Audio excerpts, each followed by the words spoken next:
I don't like words that hide the truth. I don't like words that conceal reality. I don't like euphemisms or euphemistic language. And American English is loaded with euphemisms because Americans have a lot of trouble dealing with reality. Americans have trouble facing the truth. So they invent a kind of a soft language to protect themselves from it. And it gets worse with every generation. For some reason, it just keeps getting worse. I'll give you an example of that. There's a condition in combat, most people know about it.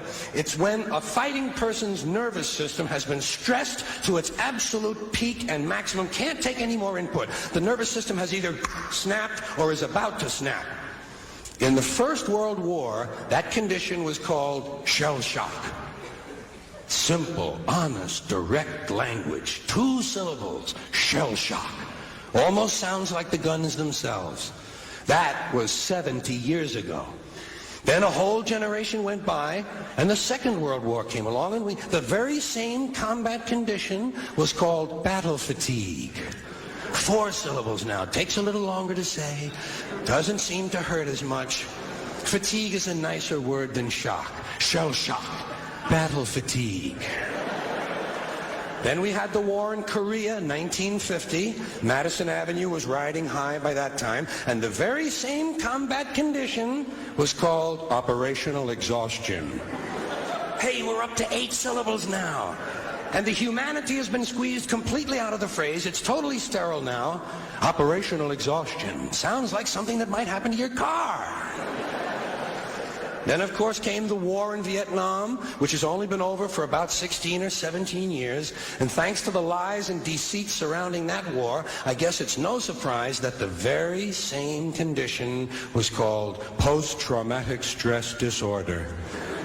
Still 8 syllables, but we've added a hyphen. And the pain is completely buried under jargon. Post-traumatic stress disorder. So George is talking about people lying to us down here, and I could make hour-long videos about propaganda and how that works.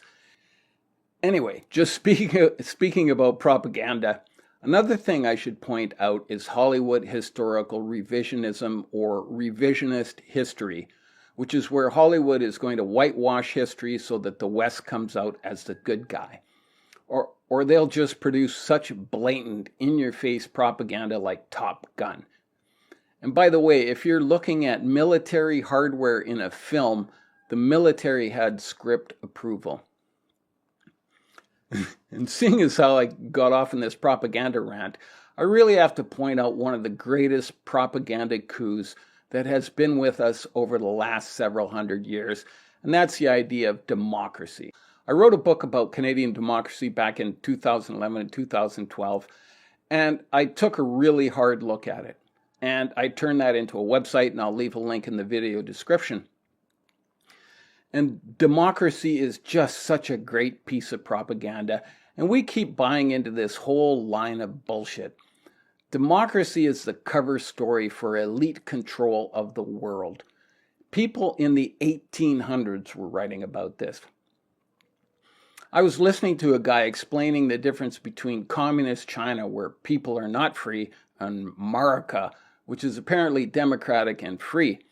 And they were saying that commies can only vote for Communist Party members. And I'm like, yeah, that may be true, but here in the West, we can only vote for corporate party members. So what's the difference?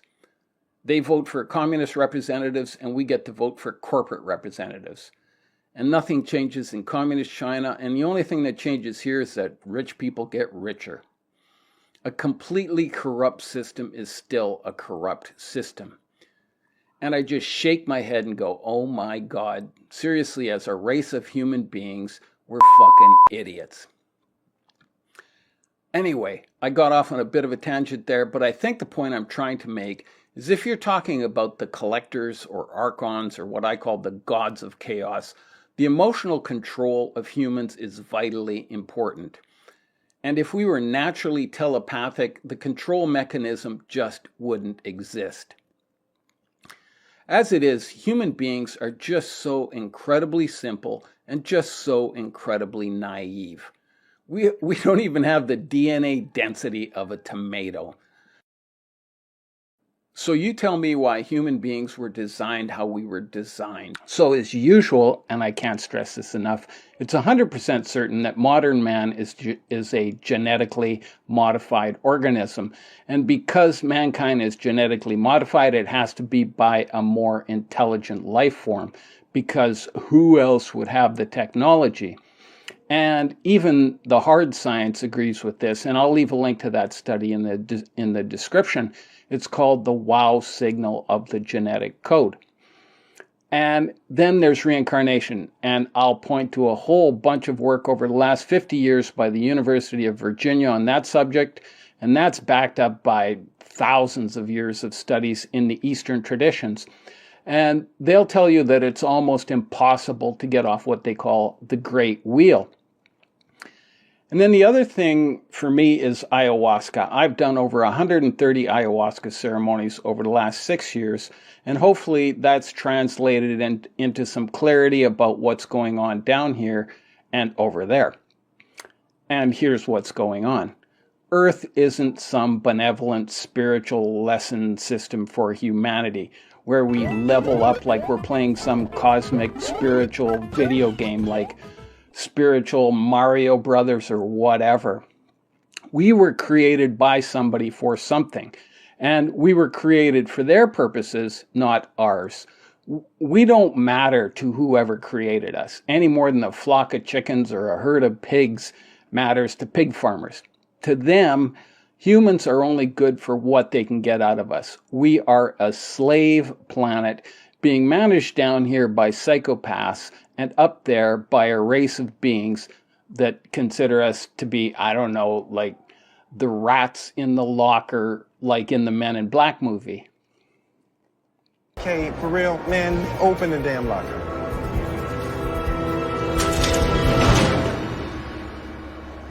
K, he's back! The light giver! All hail K! All hail K! Oh, K, can you see by the dawn's early You are the man who would be king of the train locker. All hail K! All hail K!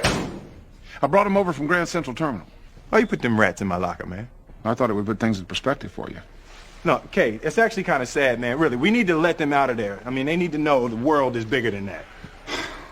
Still a rookie. Wow.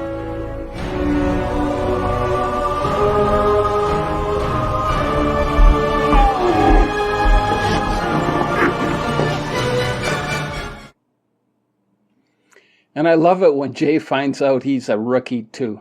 So as a race of human beings, that's us. We're kept in the locker and we're rookies. We have no idea what's going on.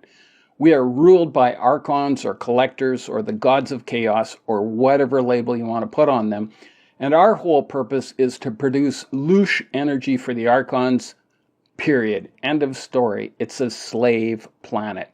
That's why modern man was created, and without a doubt, that's how we're being managed today. And all of this might sound really horrible, but it's not all bad news. Knowledge is power. The truth, as they say, shall set you free. Because, as it turns out, there's an escape clause. We're not kept here against our will. We come down here voluntarily, if you can imagine that. We have to agree to be here, and there's no other way for them to get you into a human body other than through your voluntary consent. And so the big pregnant question for me is this. How can they persuade us to come down here time and time again? And the answer to that is it all depends on your belief system. For example, you die and you meet God the Father or Jesus Christ or whoever, and he says you need to get back into a body to learn something, or to help with your children, or your family, or whatever else they can tell you. And they will tell you whatever bullshit story is necessary to get you back. And they know exactly what to say because they can read you like a book. Your entire existence is available to them. All your past lives, your psychological makeup, everything about you. And they're kind of like the army recruiters. They're persistent as fuck. And they don't take no for an answer. And apparently, you and I fell for it again because here we are. And when you step back and look at this reincarnation system, I really can't say enough about it. It is so well designed and so intricately detailed and just so finely tuned to us human beings. They understand us at a level that makes our best psychiatrists look like a bunch of pinheads. And all of this operates off of our belief system. Our beliefs from this lifetime become the method of persuasion for our next reincarnation. And that could be any number of human motivators.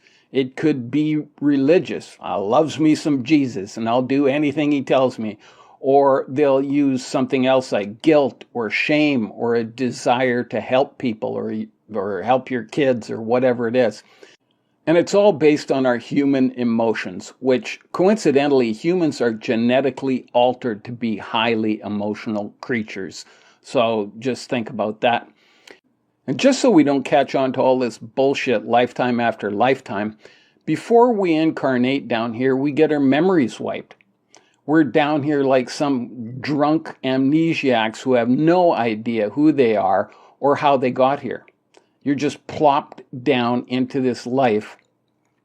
So the reincarnation system is brilliant, and it does exactly what it was designed to do. So let's talk about something specific. Let me give you an example from some ayahuasca ceremonies I did with a friend. When she was younger, she had been thinking of a career in law enforcement or the military. So when we were doing ceremonies, she is wondering about her past lives. So ayahuasca shows her this book of her past lives. And this book has bones and sticking out of it and blood oozing out of the pages. And ayahuasca asks her if she wants to have a look. And she's like, nah, maybe not. Ayahuasca is like, yeah, good idea. And just on a side note, you don't have to look at all those nasty details of those past lives. You don't have to open up your book. What gets healed is your spiritual signature in the here and now. And for me, that's what ayahuasca is for. It's for tuning up your spiritual signature, the core of your being. It's who you are as an entity. Anyway, my friend found out she was a warrior in numerous past lives, and she served some god of war. And this was lifetime after lifetime killing people for this god, like swords and shields and bows and arrow stuff. And then at some point, the God of War just buggered off. He had enough of the game, and off he went to wherever it is gods of war go when they retire. But she had served him lifetime after lifetime. Now what's she going to do? And personally, I have a hunch that this was Mars, who was the Roman god of war. And he either got bored of things or people didn't believe in him anymore, or however that works. Anyway, you tell me how a human being is supposed to unravel all this down here in our tiny little itty-bitty lifetimes, after we've been memory wiped and have absolutely no understanding of our past and who we were and even who we are down here today right now. How are you supposed to do that? So as far as my friend goes, she just thought it would be a good idea to join the military. Because why? I don't know. Because she had done it in multiple lifetimes? People have no idea why they do what they do down here. Because the memories are gone, but the energetic signature remains. And that's what we're working from. That's it. That's all we get. Some vague notion, a feeling, guesswork. It would be like asking a dead rat, what do you want to be in your new life? I don't know. I guess I'll be a rat. That sounds like a good idea. I know how to be a rat. I've done it before. I know the rat world, and I love my little rat baby. So yeah, could I be a rat this go around? And maybe that's a bad analogy, but you get the idea. Today I want to get into something I'm calling biological hypnotism. So let's talk about the human body, our physical existence. Because our bodies are the mechanism of control of our spiritual consciousness. In other words, our spiritual consciousness is completely and utterly controlled by the biology of being a human being. And I'm certainly not saying for everyone, but for the vast majority of people on this planet, it certainly is. As a spirit, we get lost in the physicality of this meat puppet. This body becomes our overwhelming priority. That's how strongly we identify with it, and it's a reason we can be persuaded to come back here time after time. And the thing is, if you're going to run a slave planet, you need some way to control the inmates. So if you understand what motivates this biological life form, and if you stuff a spiritual consciousness into this body, and then get that consciousness to believe that it is indeed this biological entity, you can control the spiritual consciousness through its human biological characteristics. And our biology is so utterly simple. And that control certainly applies down here, but it also just seamlessly integrates into the afterlife. And this whole system is just so utterly brilliant. But all this wouldn't be possible without the one key element that makes the whole thing work. And that's the mind wipe or the memory wipe or whatever you want to call it. In order for this to work, you can't have our spiritual consciousness understanding that it really isn't a human body. Because if we had full memory of who we are, we would understand at a fundamental level that we're not really human beings. And humans do pay lip service to that idea. There's a saying out there, we're not humans having a spiritual experience, we're spiritual beings having a human experience. But if humanity truly understood that little phrase, it would be a different world altogether. We don't. As it is, you have no memory of having existed before, and you walk and you talk like a human being, and you quite reasonably conclude that you must be something called a human being. And there's not a lot of evidence to the contrary. So when we're talking about Earth as a prison planet, our physicality is the prison. And while our bodies are the physical prison, they're also our psychological prison, which in turn hypnotizes or conditions the spirit into believing it's a physical entity. Our spirit thinks it's a human being. All of the control of whoever genetically altered us is found in our human biology. Understand what drives a human being, and you understand how to control a spiritual consciousness that's trapped inside the body. And the proof of all this is that it works time after time, lifetime after lifetime. We get conditioned down here on the earthly plane, which then extends into our spiritual existence up there. We think we're human beings, or that we have to do something about humanity, or our friends or family or whatever. That becomes a priority. So let's talk about a human being's basic drives. And one of the primary human drives is self-preservation. So if you manipulate anything that concerns itself with self-preservation, that's a powerful mind control mechanism. And for modern man, self-preservation has been translated into this huge fear of death.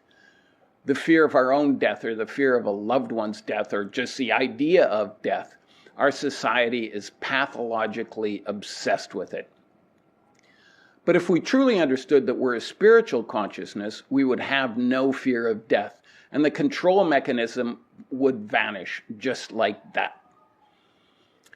And then there's our other base or biological drives, including the desire for love or the desire to bond with someone. This can be our love for our mate or our love for our children or family.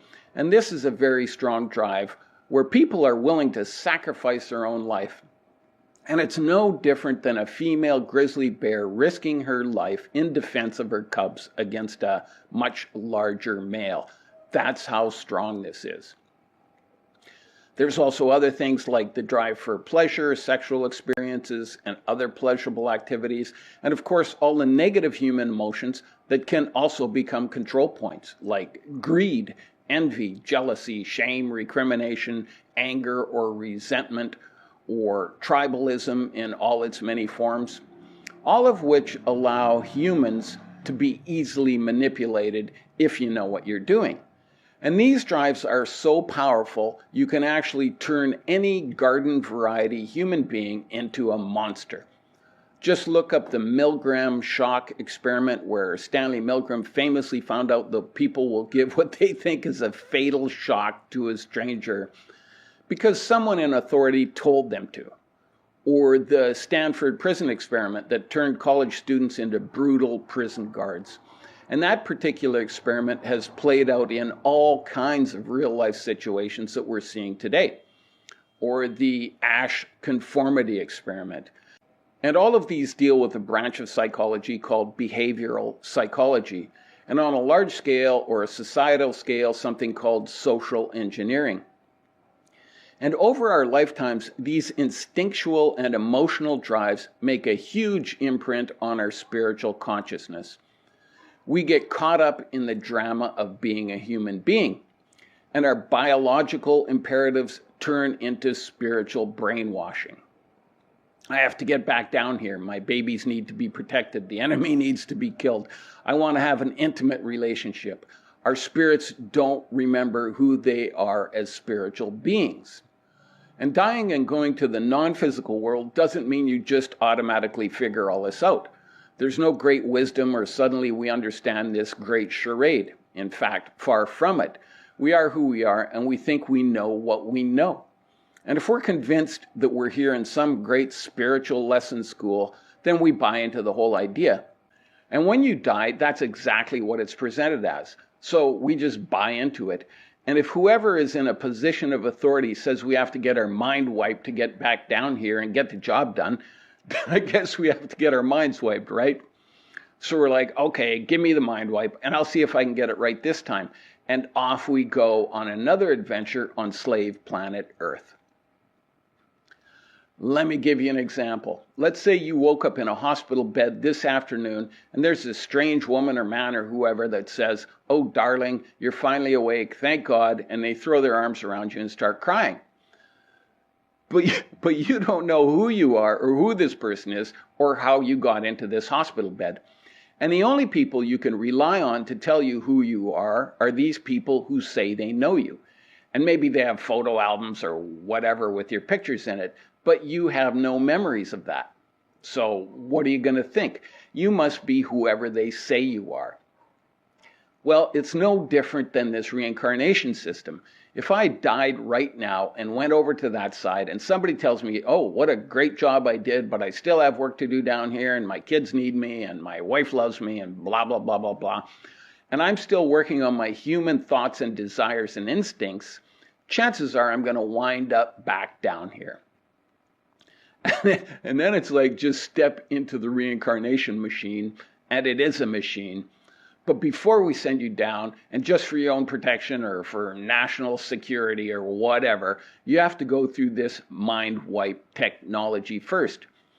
Just a little technical detail. And boom, here you are in another amnesiac lifetime of what the fuck am I doing back down here? And whoever it is presenting themselves as our friends or spiritual advisors or whatever, but we're trusting beings that certainly don't have our best interests at heart. And if you think they do, just look at the state of this world. Does this look like somebody gives a flying fuck about anything down here? I've heard that apparently the Archons, for whatever reason, have to tell you what they're up to down here. And also apparently they can do this through fiction or whatever and use mass market films or mass media to do it. So, here we go. Mankind has been warned. Disney speaks. So what is your cause? We have none. We're not haunted by mortality, as you are. We are eternal. I don't understand. The wedding, this little straw. Why not just kill me, kill Deja? History will follow the course we have set, Earthman. And we've chosen Sabta to rule next. The ninth ray must remain in the hands of mindless brutes we can control. And the infamy of Deja Thoris' wedding death will seal his reign. We've been playing this game since before the birth of this planet, and will continue to do so long after the death of yours. We don't cause the destruction of a world, Captain Carter. We simply manage it. Feed off it, if you like. But on every host planet, it always plays out exactly the same way. Populations rise, societies divide, wars spread. And all the while, the neglected planet slowly fades. We don't cause the destruction. We simply manage it, feed off of it. On every host planet, it always plays out exactly the same. And the neglected planet slowly fades. What scriptwriter could just accidentally come up with that?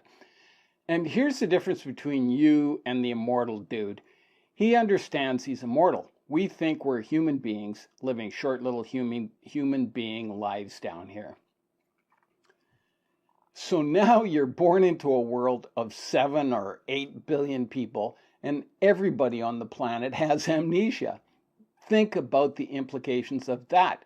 We all wind up down here with no recollection of who we truly are, or even why we're down here. But our so-called authorities will fill all that in for you. Oh, you're a bus driver, a ditch digger, or a lawyer, or whatever. Get a job, buy a house you can't pay off for 50 years, and have some amnesiac children while you're at it, who also have no idea why they're down here. And that goes on for generation after generation, while the overlords feed off of the chaos they've created and continue to create. In my wildest imagination, I could never make up a story like that. And I've heard that theory about, oh, the mind wipe is so you can learn some great spiritual lesson and become what? An advanced spiritual being? You already are an advanced spiritual being. You don't have to go to grade 1 of spirit school and spend the next 12 lifetimes trying to graduate to spiritual high school. And then what? Somebody's going to throw you a big graduation party? There is no graduation party. There is no spiritual school. It's just that however it happened, we got sucked into this prison planet, and we are being dominated by, take your pick, the archons, alien entities, or what I call the gods of chaos. And if you don't think that's true, that's fine, but just look around at the state of this world. The psychopaths are upper management, and anything that has a physical component down here has a spiritual component up there. So either the psychopaths are ruling everything, and that's the pinnacle of human existence, or there's somebody or something out there influencing the psychopaths. And who would that be? Because you can't call Earth anything even close to a humane system. It's not set up for your benefit or for the benefit of any human being alive today. It simply isn't. So who is benefiting? Democracy, governments, the authorities, they're not advancing humanity. They're our jailers, the prison guards. They poison the air we breathe. They slather carcinogenic chemicals on our food. They've polluted the water and the very earth of this planet. But they sure seem to have lots of cash for wars, don't they? And the planet is supposedly running out of resources. What utter horseshit. Anyway, getting back to the topic at hand, all of which means that if you're living on this planet, you can't function at your natural spiritual level. We're physically, psychically, and emotionally polluted. So what's the solution? And for me, it's simple. You need to clear out the spiritual gunk. Muck out the spiritual shit heap, so to speak. These people have been asking me, what's the solution? How do we avoid coming back? But how to avoid coming back isn't what we should be focused on down here. There is no progress in that. That's just another intellectual exercise. There's a real opportunity to be found down here right now in human form. It's the opportunity of the here and now. The opportunity of truly understanding the nature of this place by clearing out the shit heap. That's the gift you have every day from now until when you die. And there is no liberation in death. We have to liberate our soul in the here and now, wherever you find yourself. If you're suffering and messed up down here and you die, you're just going to an afterlife of suffering and being messed up. There is no liberation in death.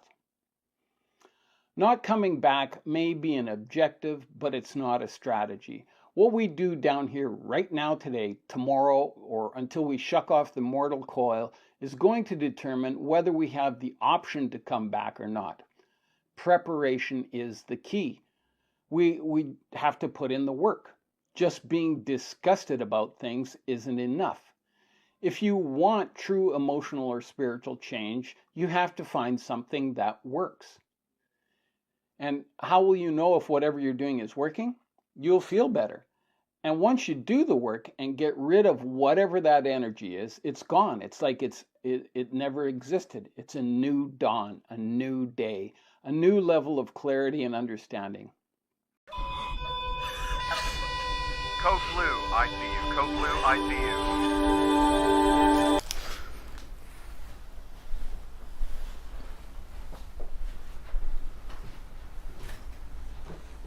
Welcome back.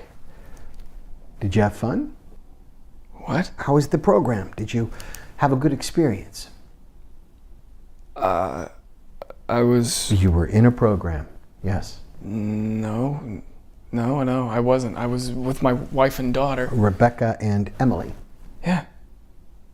Yeah, they were right here next to me in... The hospital. Did they put you up to this? Well, they were an important part of the experience. Did you enjoy them? Are they here? Where are they? They don't exist here. They're in there. Ones and zeros tailored to you. I don't believe you. You don't. How old do you think you are, Daniel? 76. Look at your hands. Do those look like the hands of a 76-year-old? Jesus Christ. You're still in your 20s. Nothing has changed since you walked in this room an hour ago. An hour ago? So what did you learn? What do you mean? From your experience, did anything stand out to you? We'd like your perspective. What are your likes, dislikes? I learned... Go on. I learned that I like making people laugh. I learned that I hate it when people are cruel to each other. I learned that music is essential. It's a language that can unite people who would otherwise hate each other. 2020 was a nightmare. Well, 2020 was Fader's idea. Did you like the Murder Hornets? What's wrong with him? He's still in training. But let's refocus. Tell me, how did you feel about Chuck E. Cheese's? I'm sorry? You've been there, yes? We can send you back in. No, I've been there like decades ago, maybe when I was 8 or 9. And if you were to rate your experience from 1 to 10, 1 being miserable and 10 being your favorite place on earth. I don't see what this has to do with the program. This has everything to do with the program. We want to know how Chuck E. Cheese stands out in your life experience. I'm sorry, did I just live through 76 years to take a survey on Chuck E. Cheese? That's exactly what you did. You volunteered to take a survey for a stipend of $20. So you tricked me into living an entire lifetime. When you bit into Chuck E. Cheese pizza for the first time, do you recall the crust being crunchy or chewy? Did you not hear me? My whole life has been a lie, and you are asking me questions about a kid's restaurant with a rat. Would you prefer it to be a dog? No! Actually, maybe. Yes. Did you get the sense that it's the kind of place where a kid can be a kid? Am I in a simulation right now? Answer the question, please. Why? I don't even know if this is real. Do you want the $20? Do you want the $20? Excellent. The crust, crunchy or chewy? I think it was chewy. Damn. Write that down.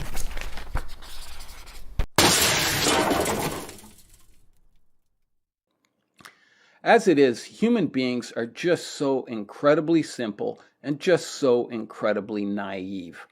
We don't even have the DNA density of a tomato.